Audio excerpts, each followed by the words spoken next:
জামাত ইসলামী গ্রহণ করেছে। এরপর আরেকটা উদ্যোগ নেবেন দয়া করে, বিচারের পরে ফ্যাসিস্টদের জন্য একটা বই। এখানে কারা কারা ফ্যাসিস্ট ছিল, কতটা ফ্যাসিস্ট, 1030 জনকে একজন ব্যক্তি মানে নিজে হাতে গুলি করেছেন। আর কতটা নির্মম, রক্ত আর মাথার মানে মানে কি মগজ গায়ে লাগলে স্পষ্ট মানে উনি উজ্জীবিত হন। এই ফ্যাসিস্টদের ছবি আমাদের জানা দরকার। আমাদের জুলাই বিপ্লব ছাত্ররা সার্থকভাবে করেছে, সবাই চেষ্টা করছেন, কিন্তু এই ছাত্ররা আমজনতা সফল হয়েছেন। তো কৃতিত্বের দাবিদার অবশ্যই ছাত্ররা। এরা অনেক কিছু করেছেন যেটা আমরা বুঝতে পারতেছি না।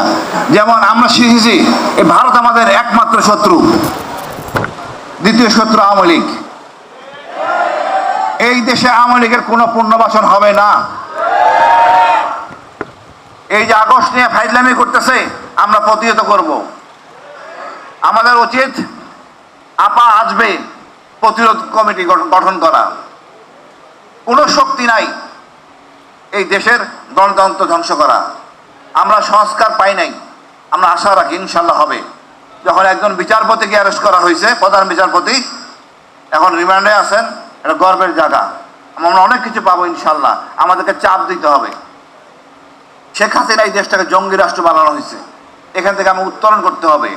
আমাদের অনেক হুজুর ধর্মীয় নেতা জেলে, এদেরকে বের করা যাচ্ছে না, কারণ এটা জঙ্গি রাষ্ট্র। ওয়েস্ট চাপ দেয়, আমরা চাপ দিব। আপনি রিভিউ করেন, জঙ্গি নাটকগুলি ইভালুয়েট করেন, দেখেন আমরা আসলে জঙ্গি রাষ্ট্র কিনা। আমরা জঙ্গি রাষ্ট্র না, আমরা ধর্ম মানি। ধর্ম মানা যদি জঙ্গি হয়, আমরা তাহলে সবাই জঙ্গি। এই কমিটিতে দরকার হলে আপনারা রাখেন, ওয়েস্টের লোক রাখেন, পশ্চিমা লোকদের নিয়ে আপনারা কমিটি করেন, তারপরে যাচাই করেন এই জঙ্গি নাটকগুলির মধ্যে আমরা কতখানি অপরাধী। সবটাই হাসিনা, ফ্যাসিস্ট মানে হাসিনা, এটাই আমাদের ধারণ করতে হবে।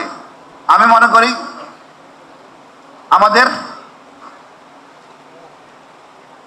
এই মহতী উদ্যোগ, এই বই সবার কাছে ছড়াই দিতে হবে। এই চেতনাটা সবার ধারণ করতে হবে। এই ছাত্রদের আমাদের গর্বের জায়গায় রাখবো। আবু সাইদ, মুগ্ধ, ওয়াসিম আমরা ধারণ করব। আজকে আমরা স্বাধীন, গর্বিত। অশেষ ধন্যবাদ।